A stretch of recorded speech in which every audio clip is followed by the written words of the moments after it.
ನಮಸ್ಕಾರ ವೀಕ್ಷಕರೇ, ಗೃಹಲಕ್ಷ್ಮಿ ಯೋಜನೆಯ 2,000 ರೂಪಾಯಿ ಬಗ್ಗೆ ಇಲ್ಲಿದೆ ರಾಜ್ಯ ಸರ್ಕಾರದಿಂದ ಮಹತ್ವದ ಮಾಹಿತಿ. ಗುಡ್ ನ್ಯೂಸ್ ಕೊಟ್ಟ ರಾಜ್ಯ ಸರ್ಕಾರ. ಹೌದು ವೀಕ್ಷಕರೇ, ಮೊನ್ನೆಯಷ್ಟೇ ಲೋಕಸಭಾ ಚುನಾವಣಾ ಫಲಿತಾಂಶ ಪ್ರಕಟವಾಗಿದ್ದು ಬಿಜೆಪಿ ಬಹುಮತ ಪಡೆಯಲು ವಿಫಲವಾದರೂ ಸಹ ಅಧಿಕಾರ ರಚನೆ ಮಾಡ್ತಾ ಇದೆ. ಹಾಗಾಗಿ ಕಾಂಗ್ರೆಸ್ಗೆ ಇಲ್ಲಿ ಯಾವುದೇ ರೀತಿಯ ಅಧಿಕಾರ ರಚನೆ ಮಾಡಲು ಅವಕಾಶಗಳು ಕಡಿಮೆಯಾಗಿದ್ದು, ಇದರಿಂದಾಗಿ ರಾಜ್ಯದಲ್ಲಿ ಜಾರಿಯಲ್ಲಿರುವ ಪಂಚ ಗ್ಯಾರಂಟಿಗಳು ಬಂದಾಗುತ್ತವೆ ಎಂಬುದರ ಬಗ್ಗೆ ರಾಜ್ಯದ ಬಹುತೇಕ ಜನರಲ್ಲಿ ಒಂದು ಪ್ರಶ್ನೆ ಮನೆ ಮಾಡಿತ್ತು. ಅದಕ್ಕೆ ಸಂಬಂಧಪಟ್ಟಂತೆ ರಾಜ್ಯ ಸರ್ಕಾರ ಎಂದು ಸ್ಪಷ್ಟವಾದ ಮಾಹಿತಿಯನ್ನು ನೀಡಿದೆ. ಹಾಗಾದರೆ ಆ ಮಾಹಿತಿ ಏನು, ಅದರ ಬಗ್ಗೆ ಸಂಪೂರ್ಣವಾದ ಮಾಹಿತಿನ ಈ ವಿಡಿಯೋದಲ್ಲಿ ನಾವು ನಿಮಗೆ ತಿಳಿಸಿಕೊಡುತ್ತೇವೆ. ಮಾಹಿತಿಗಾಗಿ ವಿಡಿಯೋನ ಸ್ಕಿಪ್ ಮಾಡದೆ ಕೊನೆಯವರೆಗೂ ನೋಡಿ, ಅಂದರೆ ಮಾತ್ರ ನಿಮಗೆ ಮಾಹಿತಿ ಸಂಪೂರ್ಣವಾಗಿ ಅರ್ಥವಾಗುತ್ತೆ. ಹೌದು ವೀಕ್ಷಕರೇ, ಇತ್ತೀಚೆಗೆ ನಡೆದ ಲೋಕಸಭಾ ಚುನಾವಣೆಯಲ್ಲಿ ರಾಜ್ಯ ಸರ್ಕಾರದ ಕಾಂಗ್ರೆಸ್ ಸರ್ಕಾರವು ಅತಿ ಹೆಚ್ಚಿನ ಸೀಟುಗಳನ್ನು ಪಡೆಯಲು ವಿಫಲವಾಗಿದ್ದು ಸರ್ಕಾರ ರಚನೆ ಮಾಡುವುದು ಅಸಾಧ್ಯವೆಂದು ಹೇಳಲಾಗ್ತಾ ಇದೆ. ಅಂದ್ರೆ ಕಾಂಗ್ರೆಸ್ ಪಕ್ಷ ತನ್ನ ಪ್ರಣಾಳಿಕೆಯಲ್ಲಿ ಹೇಳಿದಂತೆ ಪ್ರತಿಯೊಬ್ಬ ಮಹಿಳೆಯರಿಗೆ ಪ್ರತಿ ತಿಂಗಳು 8,500 ರೂಪಾಯಿ ಹಣ ಹಾಕುತ್ತೇವೆ ಎಂದು ಹೇಳಲಾಗಿತ್ತು. ಇದರಿಂದಾಗಿ ರಾಜ್ಯಾದ್ಯಂತ ಬಹುತೇಕ ಮಹಿಳೆಯರು ಬ್ಯಾಂಕ್ ಖಾತೆಗಳನ್ನು, ಪೋಸ್ಟ್ ಆಫೀಸ್ಗಳಲ್ಲಿ ಅಂಚೆ ಖಾತೆಗಳನ್ನು ತೆರೆದಿದ್ದರು. ಆದರೆ ಅವರ ನಿರೀಕ್ಷೆಯೆಲ್ಲ ಹುಸಿಯಾಗಿದೆ.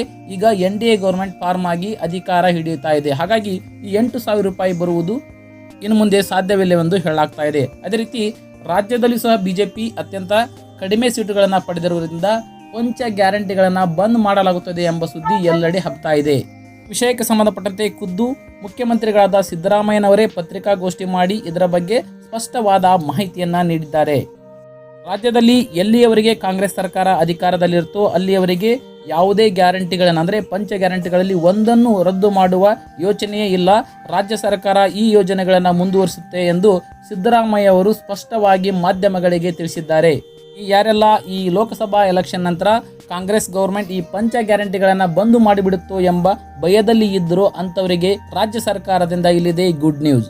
ಇದೇ ವೇಳೆ ಇನ್ನೊಂದು ಗುಡ್ ನ್ಯೂಸ್ ಕೊಟ್ಟಿರುವ ರಾಜ್ಯ ಸರ್ಕಾರ, ರಾಜ್ಯದ ಎಲ್ಲ ಮಹಿಳೆಯರ ಬ್ಯಾಂಕ್ ಖಾತೆಗೆ ಗೃಹಲಕ್ಷ್ಮಿಯ 11-12ನೇ ಕಂತಿನ ಹಣವನ್ನು ಶೀಘ್ರದಲ್ಲೇ ಬಿಡುಗಡೆ ಮಾಡಿ ಖಾತೆಗಳಿಗೆ ಜಮಾವಣೆ ಮಾಡಲಾಗುತ್ತದೆ ಎಂದು ಹೇಳಿದ್ದಾರೆ. ಹಾಗಾಗಿ ಕೆಲವೇ ದಿನಗಳಲ್ಲಿ ಗೃಹಲಕ್ಷ್ಮಿ ಯೋಜನೆಯ 11-12ನೇ ಕಂತಿನ ಹಣ ಎಲ್ಲ ಮಹಿಳೆಯರ ಬ್ಯಾಂಕ್ ಖಾತೆಗೆ ನೇರವಾಗಿ ಜಮಾವಣೆಯಾಗಿದ್ದು ಜಿಲ್ಲಾವಾರು ಹಂತ ಹಂತವಾಗಿ ಹಣವನ್ನು ಬಿಡುಗಡೆ ಮಾಡಲಾಗುತ್ತದೆ ಎಂದು ಮಹಿಳಾ ಮತ್ತು ಮಕ್ಕಳ ಖಾತೆ ಸಚಿವರಾದಂಥ ಲಕ್ಷ್ಮೀ ಹೆಬ್ಬಾಳ್ಕರ್ ಅವರು ಸ್ಪಷ್ಟವಾಗಿ ಹೇಳಿದ್ದಾರೆ. ಹಾಗಾಗಿ ಇದರಿಂದ ರಾಜ್ಯದ ಮಹಿಳೆಯರಿಗೆ ಮತ್ತೊಂದು ಭರ್ಜರಿ ಗುಡ್ ನ್ಯೂಸ್ ಸಿಕ್ಕಂತಾಗಿದ್ದು ಇನ್ನು ಕೆಲವೇ ದಿನಗಳಲ್ಲಿ ಬರೋಬ್ಬರಿ 4,000 ರೂಪಾಯಿಗಳು ನಿಮ್ಮ ಬ್ಯಾಂಕ್ ಖಾತೆಗೆ ಜಮಾವಣೆ ಆಗಲಿವೆ. ನೋಡಿದ್ರಲ್ಲ ವೀಕ್ಷಕರೇ, ಇದಾಗಿತ್ತು ಗೃಹಲಕ್ಷ್ಮಿ ಯೋಜನೆಯ ಬಗ್ಗೆ ಮಾಹಿತಿ. ಅದೇ ರೀತಿ ಪಂಚ ಗ್ಯಾರಂಟಿಗಳನ್ನು ಎಲೆಕ್ಷನ್ ನಂತರ ರಾಜ್ಯ ಸರ್ಕಾರ ಮುಂದುವರಿಸುತ್ತೋ ಇಲ್ಲೋ ಎಂಬುದರ ಬಗ್ಗೆ ಸ್ಪಷ್ಟವಾದ ಮಾಹಿತಿಯನ್ನು ನಿಮ್ಮೊಂದಿಗೆ ಹಂಚಿಕೊಳ್ಳಲಾಗಿದ್ದು, ಈ ವಿಡಿಯೋ, ಈ ಮಾಹಿತಿ ನಿಮಗೆ ಇಷ್ಟವಾಗಿದ್ದಲ್ಲಿ ಈ ವಿಡಿಯೋಕ್ಕೊಂದು ಲೈಕ್ ಕೊಡಿ. ಅದೇ ರೀತಿ ಈ ಮಾಹಿತಿಯನ್ನು ರಾಜ್ಯದ ಪ್ರತಿಯೊಬ್ಬ ಮಹಿಳೆಯರಿಗೂ, ರಾಜ್ಯದ ಎಲ್ಲ ನಾಗರಿಕರಿಗೂ ತಲುಪೋರಿಗೂ ವಾಟ್ಸಾಪ್, ಫೇಸ್ಬುಕ್ ಮುಂತಾದ ಸೋಷಿಯಲ್ ಮೀಡಿಯಾಗಳ ಮುಖಾಂತರ ಶೇರ್ ಮಾಡಿ ಮಾಹಿತಿಯನ್ನು ಹಂಚಿಕೊಳ್ಳಿ. ವಿಡಿಯೋವನ್ನು ನೋಡಿದ್ದಕ್ಕಾಗಿ ಧನ್ಯವಾದಗಳು. ಶುಭ ದಿನ.